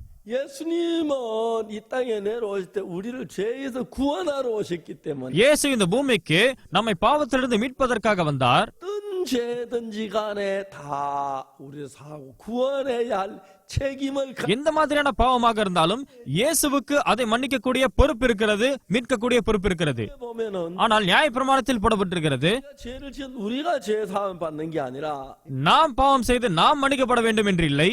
하나님 내가 그들의 죄악을 사고 다니 그 죄를 기억지 않는다 그랬어요. ஆனால் தேவன் கூறுகிறார், நான் உங்கள் பாவத்தை மன்னித்து நான் அவைகளை நினையாதிருப்பேன். 언약이 하는 이야기입니다. அதுதான் புதிய உடன்படிக்கை கூறுகிறது. 그러나 예수님 성전을 가르치는데 ஒரு நாள் இயேசு தேவாலயத்தில் இருந்தார். 가늠하다 잡힌 여자를 끌고 왔습니다. விபச்சாரத்தில் பிடிக்கப்பட்ட ஸ்திரியை கொண்டு வந்தார்கள். 바리새인들이 말합니다. பரிசேயரும் வேதபாரகரும், 이 여자가 가늠하다 현장에서 잡혔습니다. போதகரே, இந்த ஸ்திரீ விபச்சாரத்தில் கையுமையுமாய் பிடிபட்டால் 모세는 율법에 이런 죄 돌로 치라 했거든요. மோசேவின் நியாய பிரமாணத்தின்படி இவள் கல்லெறிந்து கொல்லப்பட வேண்டும். 율법 첫 언약이죠, 그죠? மோசேவினுடைய பிரமாணம் முதலாவது பிரமாணம் சரிதானே? 돌로 치라고 했습니다. முதலாவது பிரமாணத்தின்படி இவள் கல்லெறியப்பட வேண்டும். 라고 말하겠습니다. ஆனால் நீங்கள் என்ன கூறுகிறீர்கள்? 하나님 새 언약을 세울 그 언약이 언제 세웠냐? தேவன் புதிய உடன்படிக்கை ஏற்படுத்துகிறார். அது எப்போது ஸ்தாபிக்கப்பட்டது? 죄에서 건지러 왔는데 இயேசு நம்மை பாவத்திலிருந்து மீட்பதற்காக வந்தார். 돌에 맞 죽을 건데도 விபச்சாரத்தில் பிடிப்பட்ட ஸ்திரீ அவள் கல்லெறியப்பட வேண்டும். 그 이절 구원해야 합니다. ஆனால் இயேசு அவளை பாவத்திலிருந்து மீட்க வேண்டும். 그 이절 구원하기 하기 위해 뭘 해야 하냐면은 அவளை பாவத்திலிருந்து மீட்பதற்காக இயேசு என்ன செய்ய வேண்டும்? 가늠하다 잡혔는데 இந்த ஸ்திரீ விபச்சாரத்தில் பிடிபட்டால் 율법을 가지고 재판은 돌에 맞 죽을 수밖에 없는 거예요. நியாய பிரமாணத்தின்படி நியாயம் தீர்க்கப்பட்டால் அவள் கல்லெறியப்பட வேண்டும். 율법 말고 다른 새 언약을 세우려 그랬는데 ஆதலால் நியாய பிரமாணத்தின்படி அல்ல, புதிய உடன்படிக்கை இப்போது வேண்டும். 예수님 어떻게 하셨습니까? ஆதலால் இயேசு என்ன செய்தார்? அவர் புது உடன்படிக்கை எடுத்து வருகிறார். 아십니까? விளங்குகிறதா? 새 언약을 세우셨습니다. அவர் புது உடன்படிக்கையை ஸ்தாபிக்கிறார். 자, 첫 번째 언약은 முதலாவது பிரமாணம் 하나님이 시내산에서 모세에게 주었습니다. தேவன் சீனாய் மலையில் மோசேவுக்கு தருகிறார். 하나님이 시내산에 있는 모세에게 돌판에다가 하나님의 손가락으로 글을 기록해 주었습니다. தேவன் தமது விரலினால் எழுதி அதை கற்பலகையில் மோசேவுக்கு தருகிறார். 첫 번째 그 첫 언약은 ஆதலால் முதலாவது பிரமாணத்தின்படி 지금의 멸망이지 긍휼이 없고 자비가 없습니다. நீங்கள் பாவம் செய்திருந்தால் நீங்கள் அழிக்கப்பட வேண்டும், எந்த இரக்கமும் கிடையாது. 새 언약은 ஆனால் புதிய உடன்படிக்கை 뭐냐면 அது எப்படி கூறுகிறது? 우리가 죄를 지으면 நாம் பாவம் செய்தோம், 우리가 죄를 사는 것이 아니라 நாம் நம்முடைய பாவத்தை மன்னிக்க வேண்டாம். 내가 그들의 죄악을 사고 다시는 그 죄를 기억지 않아. தேவன் கூறுகிறார், நான் அவர்கள் அக்கிரமத்தை மன்னித்து அவருடைய பாவங்களை நியாதிருப்பேன். 여자 가늠하다 현장에 잡혔는데 இந்த ஸ்திரீ விபச்சாரத்தில் பிடிக்கப்பட்டால் 그냥 돌에 맞아 죽어야 합니다. அவள் கல்லெறிந்து கொல்லப்பட வேண்டும். 돌에 맞아 죽어야 합니다. அவள் கல்லெறியப்பட வேண்டும். ஏன்? 모세 율법에 간접한 돌로 치라고 했어. ஏனென்றால் மோசேயினுடைய பிரமாணத்தின்படி விபச்சாரர்கள் கல்லெறியப்பட வேண்டும். 없습니다. நியாய பிரமாணம் இல்லை. 근데 하나님이 새 언약 새 약속의 법을 세워 அவள் பிழைப்பதற்கு வழி இல்லை. ஆனால் தேவன் புதிய உடன்படிக்கை ஏற்படுத்துகிறார். 이 여자를 살리기 위해서 새 언약을 기록해야 하는 것이. இந்த ஸ்திரீயை மீட்பதற்காக இயேசு புதிய உடன்படிக்கை எழுதுகிறார். 첫 언약은 돌판에 기록했지. முதலாவது பிரமாணம் கற்பலகையில் எழுதப்பட்டது. 언약은 우리 마음판에 기록한다는. இரண்டாவது பிரமாணம் உள்ளத்தில் எழுதப்படுகிறது. 우리 인간을 가리키니까 இந்த நிலம் மனிதனை குறிக்கிறது. 하나님이 두 번 글씨를 쓰셨는데 தேவன் 2 முறை எழுதுகிறார். 첫 번째 글씨 쓰신 것, 손가락 쓰신 것은 முதல் முறையாக விரலில் எழுதினது 십계명 율법이고 அந்த 10 கட்டளைகளாகிய பிரமாணங்கள். 두 번째 손가락 글씨 쓰신 것은 இரண்டாவது முறை விரல் வைத்து எழுதினது 새 언약. அதுதான் புதிய உடன்படிக்கை. 아멘. ஆமென். 새 언약. அது புது உடன்படிக்கை. 그 예수님께서는 첫 언약을 두 번 썼어요. ஆதலால் இயேசு 2 முறை பிரமாணங்களை எழுதுகிறார். 십계명을 하나님의 손가락으로 쓰셨는데 தேவன் 10 கட்டளைகளை விரல் வைத்து எழுதுகிறார். 범죄에서 금송아지 만든 하나님이 그 법을 모세 그 법을 깨뜨. மக்கள் பொன் கன்றுக்குட்டி ஏற்படுத்தி பாவம் செய்த அந்த நியாய பிரமாணத்தை உடைத்தார்கள். 두 번째 법을 십계명을 모세가 썼어요. ஆதலால் தேவன் 하나님이 쓰셨어요. ஆதலால் தேவன் 2வது முறை மறுபடியுமாக பிரமாணங்களை எழுதுகிறார். 예수님도 새 언약도 두 번 써야 했어. ஆதலால் இயேசுவும் அந்த புது உடன்படிக்கையை 2 முறை எழுத வேண்டும். 손가락 땅에 글씨를 쓰시고 일어나셔서 இயேசு விரலினால் தழையில எழுதிவிட்டு எழுந்து நிற்கிறார். 법으로 여자를 재판하는데 அந்த பிரமாணத்தின்படி இந்த ஸ்திரீ நியாயந்தீர்க்கப்பட்டால் 너희 중에 죄 없는 자가 먼저 돌로 쳐. உங்களில் பாவம் இல்லாதவன் முதலாவது கல்லெறிய கடவன். 아무도 치지 못해. யாரும் கல்லெறியவில்லை. 그 법 손가락 쓴 그 법에 다시 해당하는 글을 다시 썼습니다. மற்றுமாக அவர் மறுபடியுமாக குனிந்து தரையிலே எழுதுகிறார் 2வது முறை. 새 언약 두 번 써야 하는데 நியாயப்பிரமாணம் 2 முறை எழுதப்படுகிறது. புதிய உடன்படிக்கை 2 முறை. 그날부터는 அந்த நாளில் 우리가 율법을 따라 벌 받기로 하는 율법 따라 벌 받고 நியாயப்பிரமாணத்தின்படி நீங்கள் தண்டிக்கப்பட விரும்பினால் நீங்கள் நியாயப்பிரமாணத்தின்படி தண்டிக்கப்படுங்கள். 따라 벌 받기로 새 언약 법과 자유를 줬습니다. ஆனால் புதிய உடன்படிக்கை ஏற்றுக்கொண்டால் ஆசீர்வதிக்கப்படுவீர்கள். இந்த சுதந்திரம் தரப்பட்டது. 따라 벌을 받고 싶으면 நியாயப்பிரமாணத்தின்படி தண்டனை பெற்றுக்கொள்ள விரும்பினால் 여자 돌로 맞아 죽어야 합니다. இந்த ஸ்திரீ கல்லெறியப்பட வேண்டும். 법은 가늠한 자 살릴 수 있는 길이 없습니다. நியாயப்பிரமாணத்தில் இவளை மீட்பதற்கு வழியே இல்லை. 법을 어기기 돌에 맞아 죽어야 합니다. நியாயப்பிரமாணத்தின்படி இவள் கல்லெறிந்து கொல்லப்பட வேண்டும். 예수님이 새 언약을 기록하셨는데 ஆனால் இயேசு புது உடன்படிக்கை எழுதினார். 새 언약을 딱 세워놓고 புது உடன்படிக்கை ஸ்தாபிக்கப்பட்ட பொழுது 그 법을 가지고 이제 예수님 재판합니다. அந்த பிரமாணத்தின்படி இப்பொழுது இயேசு கிறிஸ்து நியாயந்திருக்கிறார். 나도 너를 정죄하지 않냐. நானும் உன்னை ஆக்கினைக்குள்ளாய் தீர்ப்பதில்லை. 왜요? ஏன்? 그 법을 하나님이 다 새로 지은 그 법을 죄를 예수님이 담당하셨습니다. ஏனென்றால் தேவன் அந்த பிரமாணத்தில் இயேசு கிறிஸ்து நமக்காக வந்து பாவத்திற்காக மரிக்க வேண்டும் என்று ஏற்படுத்தினார். 그렇기 때문에 இயேசு பரலோகத்திலிருந்து பாவத்தை மன்னிக்க வந்தார். 무슨 죄를 짓든 다 사해야 하는. எந்தவித பாவமாக இருந்தாலும் அவர் அதை மன்னிக்க வேண்டும். 살 수가 없어서 நியாய பிரமாணத்தினால் நம்மை மன்னிக்க முடியவில்லை.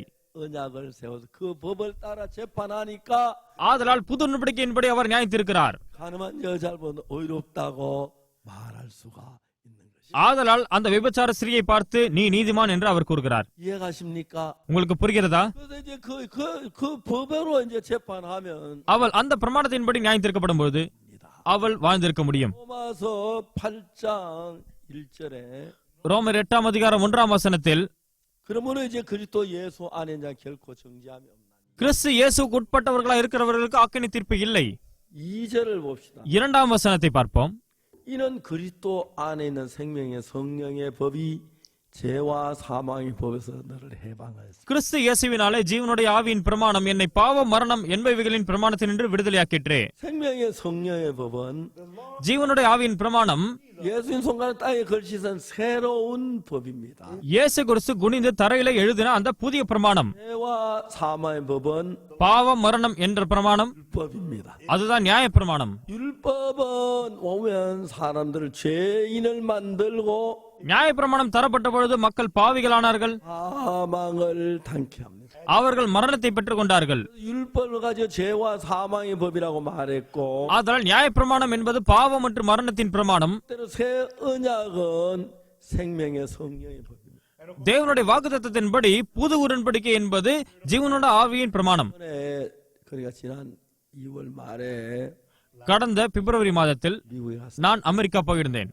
미국 가서 이제 한 주간 동안 미국에 우리 성교회 목회자들하고 이제 성경 말씀 나누고 하고, ஒரு வாரமாக அமெரிக்காவில் நான் வேதத்தின் வார்த்தைகளை நம்முடைய போதகருடன் பகிர்ந்து கொண்டேன். 위에는 박영구 목사가 지방을 좀 가자 그랬어요. இரண்டாவது வாரம் யங்குக் பார்க் அவர்கள் பல இடங்களுக்கு அழைத்து சென்றார். 아틀란타, நான் அட்லாண்டாவிற்கு போயிருந்தேன், 워싱턴, வாஷிங்டனிற்கு, 필라델피아를 갔어요. அதன் பிறகு பிலதெல்பியாவிற்கு. 필라델피아 많은 목사님 오셨는데 பிலதெல்பியாவில் பல போதகர்கள் வந்தார்கள். 그때 한 목사님 저한테 명함을 주었어요. அப்போது ஒரு போதகர் அவருடைய பெயரட்டையை என்னிடத்தில் தந்தார். 그 명함에 뭐라고 썼냐면 அந்த பெயரட்டையில் New Covenant Church라고. New covenant church என்று எழுதப்பட்டிருந்தது. 목사님한테 물었어요. நான் அவரிடத்தில் கேட்டேன், 목사님 New Covenant가 뭔지 아십니까? இந்த நியூ கவர்னன்ட் என்றால் என்ன? 그거 잘 모른다 하더라고요. அவருக்கு தெரியவில்லை சரியாக.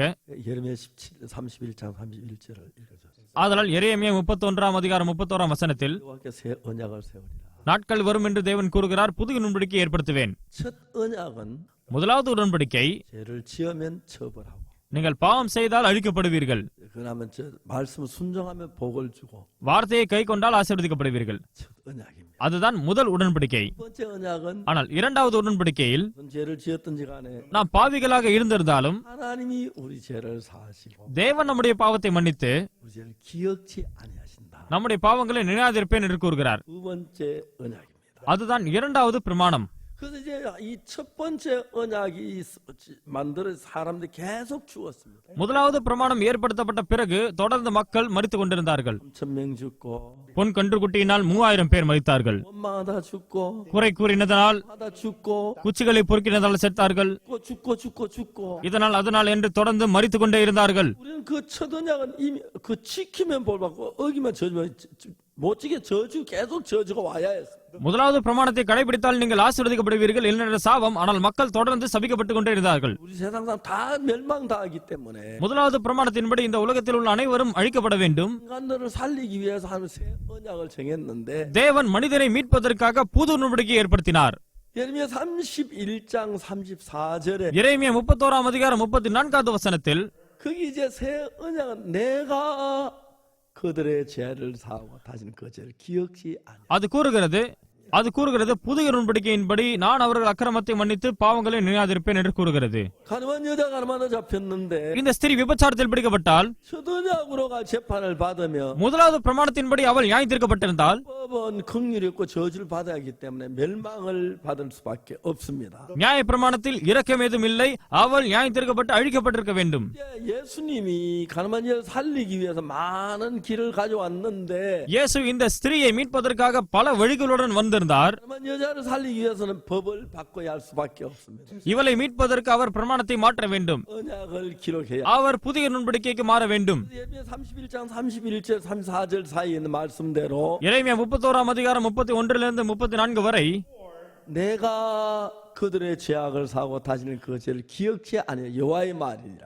நான் அவர்கள் அக்கிரமங்களை மன்னித்து அவர்களுடைய பாவங்களை நினையாதிருப்பேன் என்று கர்த்தர் சொல்லுகிறார். 이제 그 가늠한 여자가 모세 율법으로는 가늠하지 말라 가늠해서 돈에 맞아 죽어야 하는데, 예수님의 새 언약에는 내가 그들의 죄악을 다시는 그 죄를 기억지 아니하리라. மோசேயினுடைய நியாய பிரமாணத்தின்படி அவள் கல்லெறிந்து கொல்லப்பட வேண்டும், ஏனென்றால் விபச்சாரம் செய்தால். ஆனால் இயேசுனுடைய பிரமாணத்தின்படி நான் அவர்கள் அக்கிரமத்தை மன்னித்து பாவத்தை நினையாதிருப்பேன். 땅에다가 새 언약을 기록했습니다. ஆதலால் நிலத்தில் இயேசு புது உடன்படிக்கையை எழுதினார். 언약에 의해서 가늠한 여자 재판했는데 அந்த பிரமாணத்தின்படி இந்த ஸ்திரீயை அவர் நியாயத்திருக்கிறார். 내가 너의 죄악을 사고 그 다시는 그들 기억지 아니하리라. நான் அவர்கள் அக்கிரமத்தை மன்னித்து பாவத்தை நினையாதிருப்பேன். 십자가에 못 박혀 죽으면 우리 죄를 사시려고 했고 இயேசு சிலுவையில் அறையப்பட்டதன் மூலமாக பாவத்தை மன்னிக்க விரும்பினார். 죽을 것이다. நான் உங்களோட பாவத்திற்காக மறிக்க போகிறேன், 정죄하지 않는다. நான் உங்களை ஆக்கினைக்குள்ளாய் தீர்ப்பதில்லை. 가늠한 여자를 살려준 겁니다. அதன் மூலமாக விபச்சார ஸ்திரியை அவர் மீட்டார். 이는 가늠한 여자만 그런 게 아닙니다. இது இந்த ஸ்திரீக்கு மாத்திரமல்ல, 첫 언약 율법으로 재판하면 다 돌에 맞아 죽어야 합니다. நாம் அனைவரும் முதலாவது பிரமாணத்தின்படி நியாயத்தீர்க்கப்பட்டால் கல்லெறிந்து கொல்லப்பட வேண்டும். 새 언약을 세우셨습니다. ஆதலால் நமக்காக இயேசு இரண்டாவது பிரமாணத்தை ஏற்படுத்தினார். 아닌 다른 새 언약인데 அவர் நமக்காக புது உடன்படிக்கை ஏற்படுத்தி இருக்கிறார். 언약은 뭐냐 하면은 அந்த புது உடன்படிக்கை என்ன? 내가 그들의 죄악을 사고 다진 그 죄를 기억지 아니하리라. நான் அவர்கள் அக்கிரமத்தை மன்னித்து அவர்கள் பாவத்தை நினையாதிருப்பேன். 와의 말입니다. தேவன் கூறுகிறார். 그렇기 때문에 우리 죄를 하나님이 사하지 아니하면 ஆதலால் தேவன் நம்முடைய பாவத்தை மன்னிக்காவிட்டால் 그 언약을 어기기 때문에 தேவன் அந்த பிரமாணத்தை உடைக்கிறார் என்ற அர்த்தம். 인이 되는 거예요. தேவன் ஒரு பாவியாகி விடுவார். 하나님은 하나님도 의롭고 우리도 의롭게 되기 위해서 தேவன் நீதியாய் இருந்து நமக்கும் நீதி செய்வதற்கு 우리를 위하여 십자가에 못 박혀 죽으시면서 அவர் நாம் அனைவருக்காகவும் சிலுவையில் அறையப்பட்டார். 지난 여름 죄를 다 사해 놓고 நம்முடைய பாவத்தின் இடத்தை எடுத்துக்கொண்டு அவர் பாவத்தை மன்னித்து 뭐라고 말씀합니다. அதன் பிறகு தேவன் என்ன கூறுகிறார்? 내가 그들의 죄악을 사하고 நான் அவர்கள் அக்கிரமத்தை மன்னித்து 지금 그 죄를 기억지 않아. அவர்கள் பாவங்களை இனி நினையாதிருப்பேன். 여러분 저는 어릴 때도 교회를 다녔지만 நான் இளம் வயதிலிருந்து சபைக்கு போயிருந்தாலும் 나쁜 짓 많이 하고 죄를 많이 지어서 நானும் பல கெட்ட விஷயங்களையும் பாவங்களையும் செய்திருக்கிறேன். 죄 때문에 늘 두려웠습니다. நான் எப்போதுமே பாவத்தின் நிமித்தம் பயப்படுவேன். 한다고 확실하게 알아. நிச்சயமாக நரகத்திற்கு போவேன் என்று யோசித்தேன். 근데 제가 이제 성경 읽으면 한 절 한 절 찾아 들어갔는데 ஆனால் வேதத்தை வாசித்த பொழுது வசனங்களுக்கு வசனம் தேறினேன். 구약 속죄 제사도 배우고 பழைய ஏற்பாடில் உள்ள பாவ நிவாரண பலியை குறித்து பார்த்தேன். 예수 넘어가서 நம்முடைய பாவம் இயேசுவின் மேல் சுமர்த்தப்பட்டது. 우리 죄를 책임진다고 또 알아. இயேசுவினுடைய பாவத்திற்காக பொறுப்பாளர் என்று தெரிந்து கொண்டேன். 그리고 이제 그 전에 예수님이 새 언약을 발표하신 거죠. இயேசு கிறிஸ்து புதிய உடன்படிக்கையை ஏற்படுத்தினார். 손가락 땅에 쓰시고 அவர் குனிந்து விரலால் எழுதினார். 이 예수 손가락에 무슨 글씨 쓰셨냐 묻습니다. பல மக்கள் கேட்பார்கள், இயேசு கிறிஸ்து விரலால் நிலத்தில் என்ன எழுதினார்? 예수님이 새 언약을 기록한 거죠. இயேசு புதிய உடன்படிக்கையை ஏற்படுத்தினார். 그리고 이제 이 모세 저 율법으로 여자를 재판하면 இந்த ஸ்திரீ நியாயப்பிரமாணத்தின் மூலம் நியாயம் தீர்க்கப்பட வேண்டும் என்றால் 잡히기 때문에 돌에 맞아 죽어야 합니다. அவள் விபச்சாரத்தில் பிடிக்கப்பட்டால் ஆதலால் கல்லெறியப்பட வேண்டும். 여자는 예수님의 말씀을 그 여자는 예수님 새 법으로 재판하니까 ஆனால் இந்த ஸ்திரீ இயேசுனுடைய புதிய உடன்படிக்கையின் மூலமாக நியாயம் தீர்க்கப்பட்டால் 너를 정죄하지 않는다고 했습니다. இயேசு நானும் உன்னை ஆக்கினைக்குள்ளாய் தீர்ப்பதில்லை. 여러분 பிரியமானவர்களே, 예수님은 그 여자만 새 법으로 재판한 게 아닙니다. இயேசு இந்த ஸ்திரீயை மாத்திரம் அவ்வாறு நியாயம் தீர்க்கவில்லை.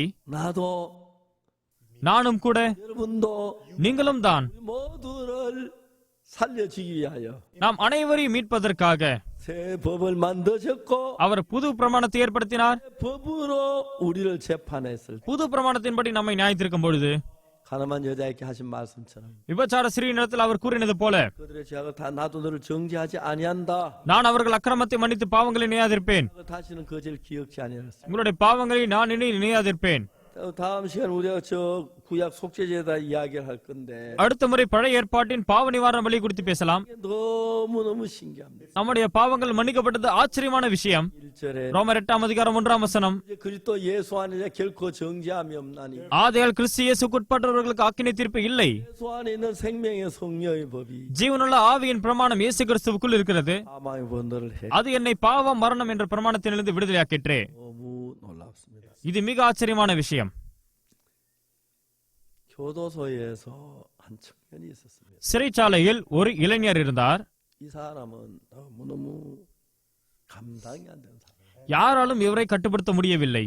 어느 날 이 사람이 교도 보일러실에 장작 부를 때는 임무를 맡았어요. ஒரு நாள் அவர் அந்த சிறைச்சாலையில் பாய்லர் ரூமில் கட்டைகளை எடுத்து நெருப்பில் போடுகிற பொறுப்பாளராக இருந்தார். 생이로 보일러실에 막 장작 밀어넣다. ஒரு கம்பியை வைத்து அந்த கட்டைகளை உள்ளே தள்ளி கொண்டிருந்தார். 생각 하나가 딱 들어왔어요. அவருக்கு ஒரு சிந்தனை வந்தது. 그 보일러실에 있는 쇠꼬챙이를 막 한큼 뻘겋게 달궜어요. அவர் நெருப்பில் அந்த கம்பியை நன்றாக காய்த்தார். 그 시멘트 벽에 구멍을 내가지고 거기다 집어넣고 당겼다 밀었다. அதை அந்த சுவற்றில் குத்தி அவர் அந்த கம்பியை மேலும் கீழுமாக வளைத்தார். 한참 하니까 10cm 좀 부러졌어요. கொஞ்சம் நேரம் கழிந்து ஒரு 10 சென்டிமீட்டர் துண்டு விழுந்தது. 아무도 몰래 그것을 땅에 묻었어요. யாருக்கும் தெரியாமல் அதை எடுத்து புதைத்து வைத்தார். 아무도 모릅니다. யாருக்கும் அதை குறித்து தெரியாது. 처음부터 보일러실에 불 뗄 때마다 안으로 문을 닫아놓고 그걸 돌에 갈기 시작했어요. ஒவ்வொரு முறையும் அந்த அறையில் அவர் வேலை செய்த பொழுது கதவை மூடி அதை இன்னும் அவர் கூர்மையாக்கினார். 그걸 한 달쯤 가니까 அதை ஒரு மாத காலமாக கூர்மையாக்கின பிறகு 아주 날카로운 칼이 됐어요. அது பயங்கர கூர்மையான கத்தியானது. 됐다. ஆம் சரி, 몰랐어요. அதை எடுத்து பாக்கெட்டில் வைத்து 교도소 복도를 가는데 அவர் அந்த சிறைச்சாலையில் நடந்து கொண்டிருந்தார். 거기 자기 싫어하는 교도가 됐어요. அவருக்கு பிடிக்காத ஒரு காவலன் அங்கு இருந்தார். அவனை இப்படி பிடித்துக் கொண்டு அவன் அந்த கத்தியை அவன் கழுத்தில் வைத்து ஐயோ ஐயோ ஐயோ என்ன செய்கிறாய், என்ன செய்கிறாய், ஐயோ 아니야. ஏய், 나는 이 세상이 너무 싫어. இந்த உலகத்தை நான் வெறுக்கிறேன், 다음 세상에 가고 அடுத்த உலகத்திற்கு செல்ல போகிறேன், 그래서 작정을 했어. எனக்கு அங்க போவதற்கு திட்டம் இருக்கிறது. 근데 혼자 심심한데 ஆனால் தனியாக போவதற்கு போர் அடிக்கும், நீயும் என்னுடன் வா.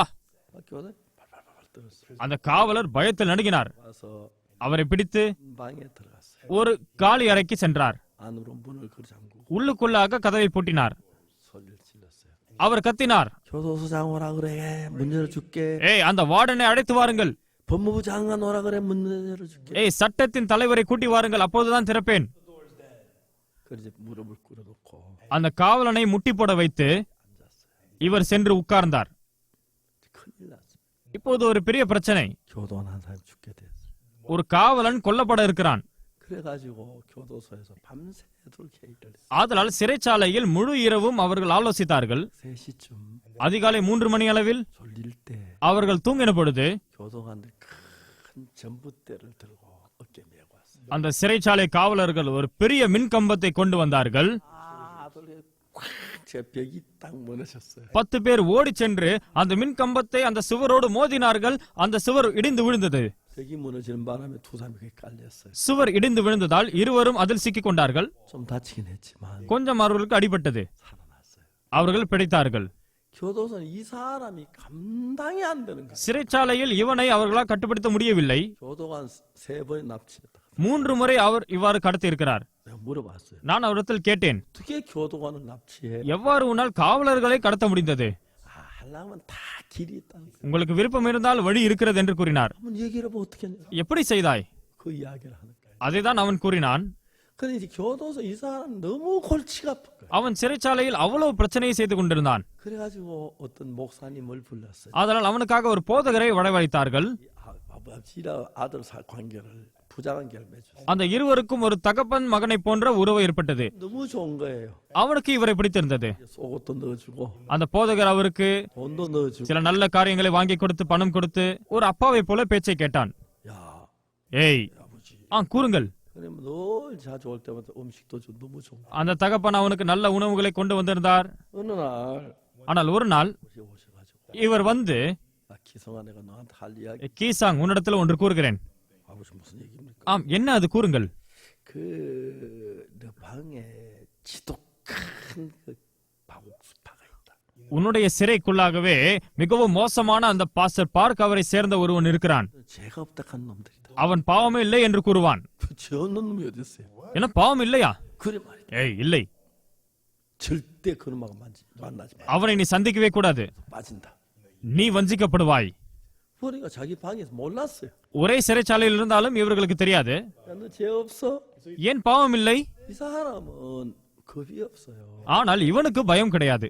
한번 누가 자기를 죽인다 칼로 딱 들고 왔는데 ஒருமுறை ஒருவன் கத்தி எடுத்துக்கொண்டு உன்னை கொல்ல போகிறேன். 칼 내려놔. ஏய், கத்தியை கீழே போடு.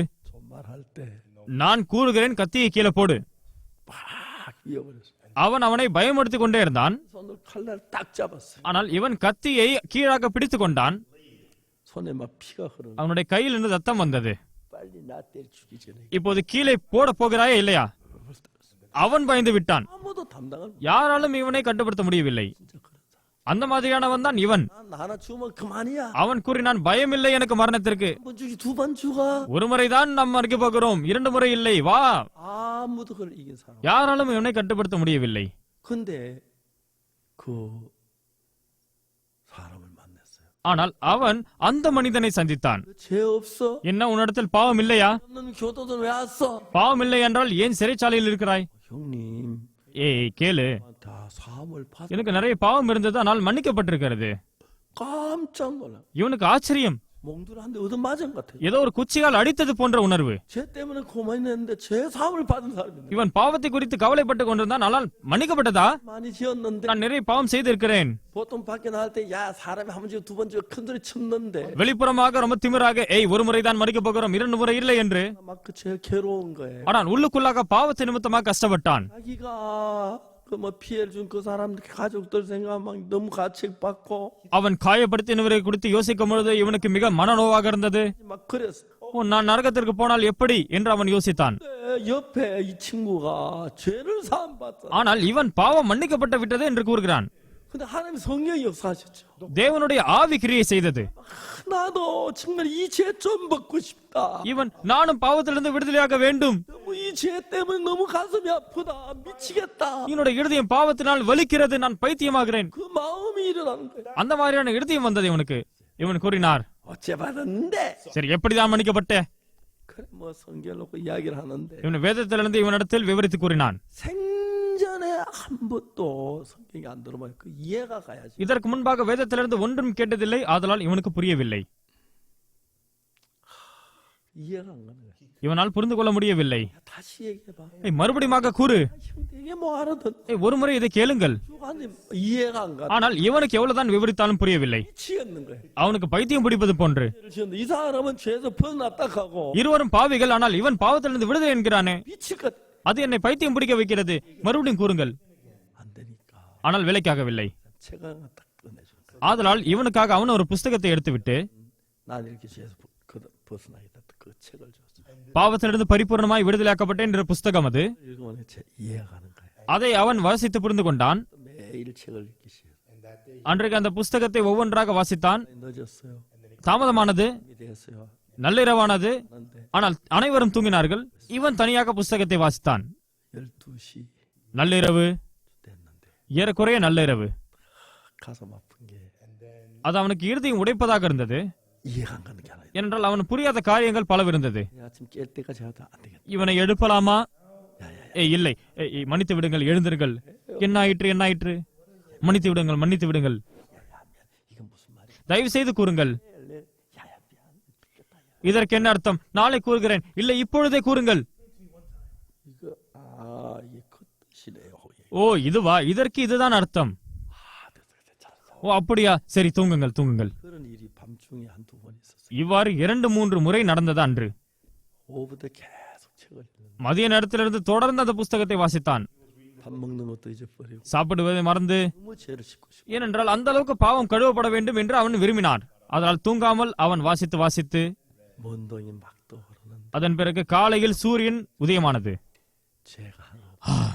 என்னுடைய எல்லா பாவமும் மன்னிக்கப்பட்டது. 죄가 எனக்கு பாவம் இல்லை.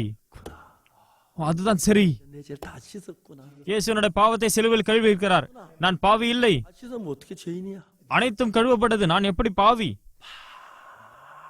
할 수 없는 평안이 온 거야. பேச முடியாத சமாதானம் அவனுக்கு வந்தது. 죄 감사하다. ஓ, என்னோட பாவம் கழுவப்பட்டது. 그 많은 죄를 씻었다. என்னோட பாவம் கழுவப்பட்டது. 주님 감사. தேவனே உமக்கு நன்றி.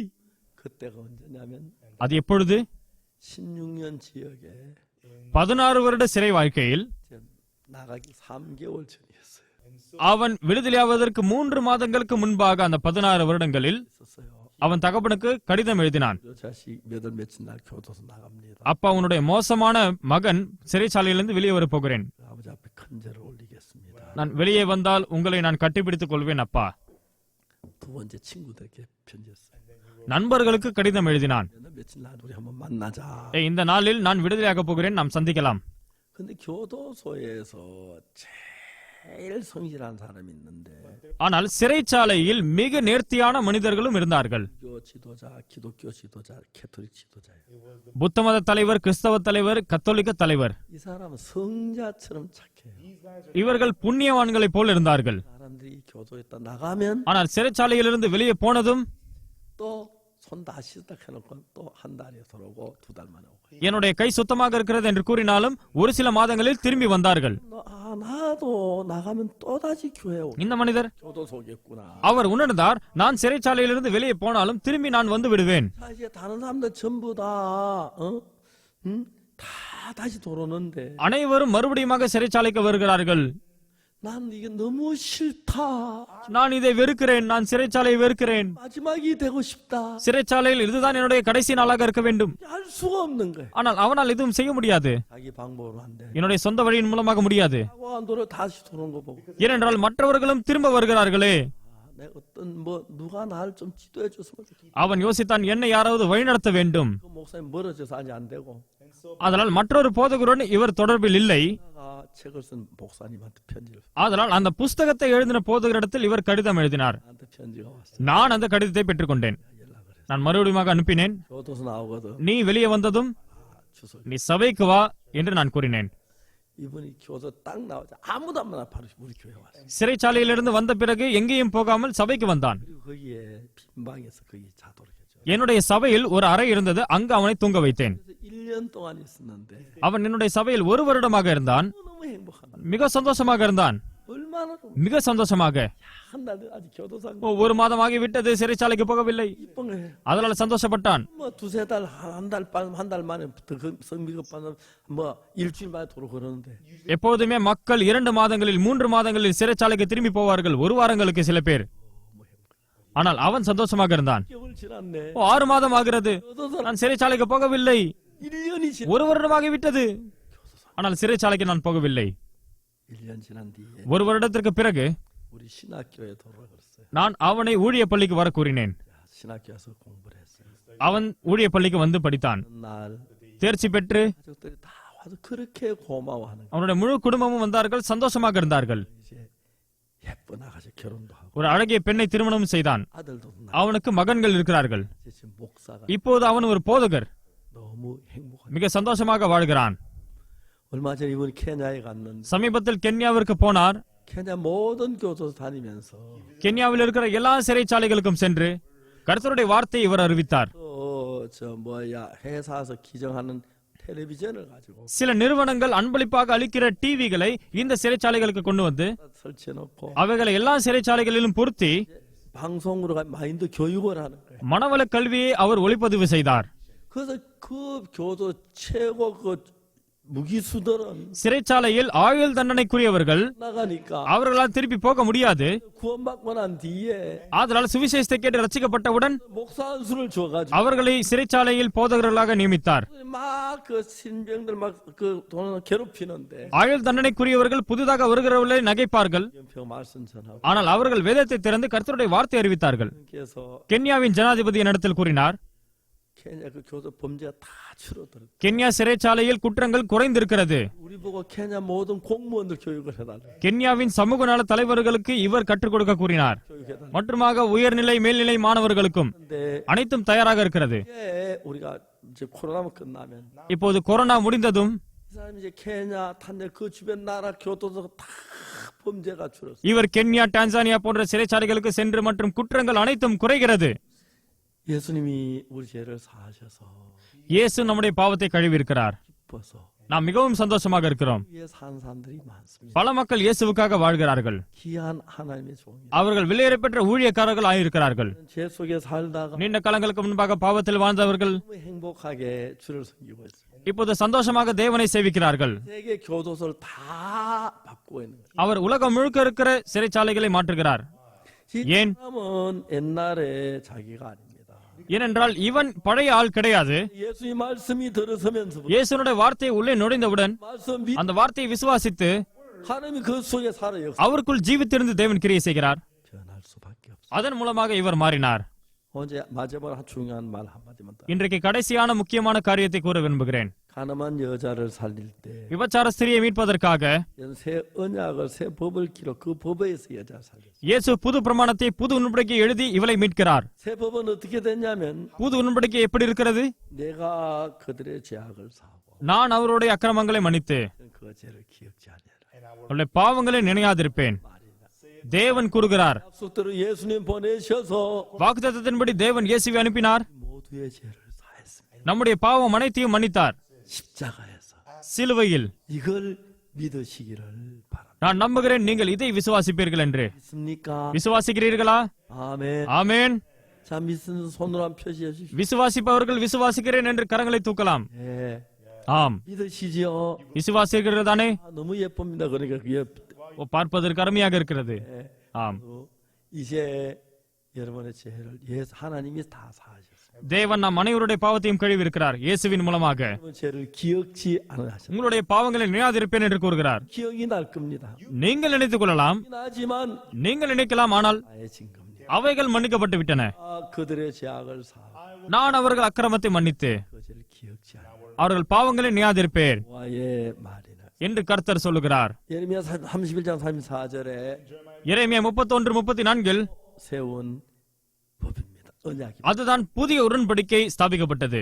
이 언약을 세우셔 우리를 죄에서 구원하셨습니다. தேவன் புது உடன்படிக்கை ஏற்படுத்தி நம்மை பாவத்திலிருந்து மீட்டார். 이를 நான் நம்புகிறேன், நீங்கள் நம்புவீர்கள் என்று. 기도하겠습니다. ஜெபிப்போம். 거룩하신 하나님 아버지 앞에 감사드립니다. எங்கள் பரலோகத்தின் பிதாவே, உமக்கு நன்றி.